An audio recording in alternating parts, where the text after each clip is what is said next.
سلام بچه‌ها، میخوام آمادهتون کنم ببرمتون سیرک. پدمون تموم شده، پس از پنبه استفاده میکنیم.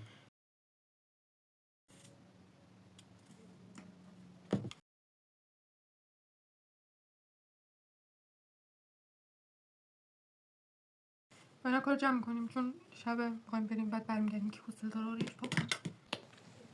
ریمل اسنس واقعا معجزه میکنه. جام نمیدونم چی کار میکنم.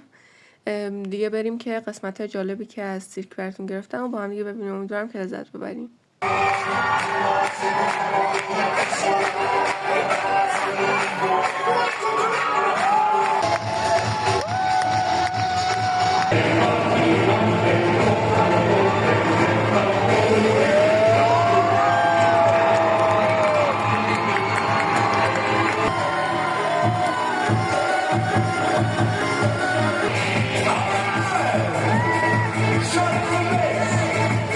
دیگه این وسط هم یه آنتراک ریزی داد و ما هم یه چیزی خوردیم. بعدش بریم سراغ قول مرحله آخر که به نظر من جالب ترین بخش سیرک بودش.